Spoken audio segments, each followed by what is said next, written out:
ఓం నమః శివాయ. ఓం నమో నారాయణాయ. కర్మ నివారణ నరదృష్టి నివారణ తులాభార కాల భైరవాయ నమో నమః. ఓం దిగంబరాయ విద్మహే గజవాహనాయ ధీమహి తన్నో కపాల కాల భైరవ ప్రచోదయాతు. ఓం ఇంద్రాణి శక్తి దేవ్యై నమోస్తుతే. హరి ఓం. మా ఛానల్కి స్వాగతం. చూస్తున్న వీక్షకులకు ప్రేక్షకులకు ప్రియ కాల భైరవ భగవద్బంధులకి స్వాగతం పలుకుతూ మమ్మల్ని ఎంతగానో ఆదరిస్తూ ఉండబడినటువంటి ప్రియ సోదర సోదరీమణులకు, సనాతన ధర్మ సంరక్షకులకు, జ్యోతిష్య అభిమానులకు గురువుల యొక్క ఆశీస్సులు అందరిపైన ఉండాలని, అందరికీ శ్రీ కపాల కాళ భైరవ స్వామి ఆశీస్సుల చేత అందరూ నిండు నూరేళ్ల ఆయురారోగ్యాల చేత, విద్యార్థులకు విద్య, ఉద్యోగస్తులకు వ్యాపారస్తులకు వ్యాపార ఆకర్షణ, ధనాకర్షణ కలిగి ఎవరికి ఎలాంటి కష్టాలు లేకుండా ఐశ్వర్యాన్ని, ఆనందాన్ని, కష్టపడే తత్వాన్ని ప్రసాదించాలని కాళభైరవ స్వామిని కోరుకుందాం. 16/7/2024 నుండి 31/7/2024 వరకు పుట్టినటువంటి వారందరికీ కూడా ముందస్తుగా జన్మదిన శుభాకాంక్షలు. గతంలో వివాహం చేసుకున్న వారికి వివాహ వార్షికోత్సవ శుభాకాంక్షలు. ద్వాదశ రాశుల్లో గ్రహ గమనాల్ని వీక్షింపచేద్దాం. వృషభ రాశిలో కుజుడు మరియు దేవగురు బృహస్పతి సంచార స్థితి, కర్కాటక రాశిలో రవి బుధ సంచార స్థితితో బుధాదిత్య రాజయోగం మరియు శుక్రుడు అక్కడే సంచార స్థితి, కన్యరాశిలో కేతు సంచార స్థితి, కుంభరాశిలో శని భగవానుడు స్వక్షేత్ర వక్ర గమన సంచార స్థితి, మీనరాశిలో రాహు సంచార స్థితిలో ద్వాదశ రాశుల్లో గ్రహ గమనాలు ఈ విధంగా ఉన్నాయి. వీక్షకులకు ప్రేక్షకులకు అందరికీ కూడా తొలి ఏకాదశి పండగ శుభాకాంక్షలు.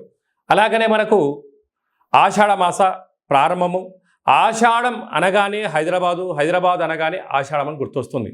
ఎందుకనగా మనమందరము కూడా ఇంటిని శుద్ధి పెట్టుకొని వేపాకులతో మామిడాకులతో ఇల్లంతా చక్కబెట్టుకొని అమ్మవారికి బోనమెత్తుకొని అమ్మవారి యొక్క ఆశీస్సులు పొందుతాం.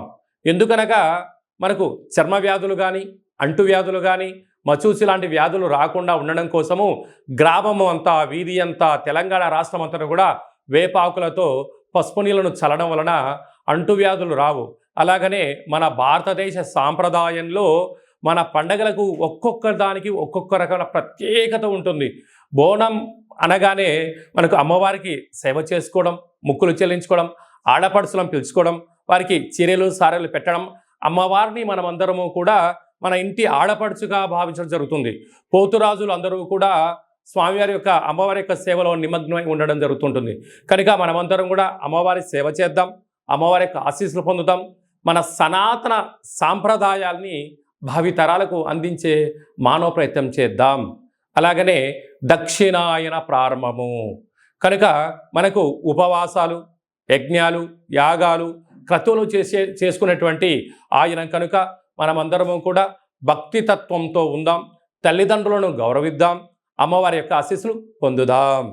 ఆషాఢమాస పూర్ణిమ బహుళాష్టమి సందర్భంగా మిథున రాశి వారికి ఎలాంటి యోగాలున్నాయో ఈ వీడియోలో సవివరంగా సంపూర్ణంగా తెలుసుకుందాం.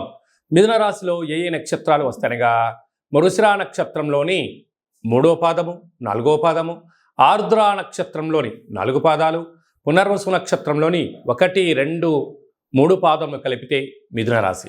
చాలామందికి పుట్టినటువంటి కాల సమయంలో డేటా ఆఫ్ బర్త్లు లేనటువంటి కారణం వలన పేరు యొక్క మొదటి అక్షరాన్ని అనుసరిస్తూ ఆ రాశిని తెలుసుకునే ప్రయత్నం చేద్దాం. కా, కీ, కు, ఖం, అజ్ఞ, చ, కే, కో, హ అక్షరాల వారందరూ కూడా మిథున రాశి జాతకులే. మిథున రాశి యొక్క అధిపతి బుధ భగవానుడు.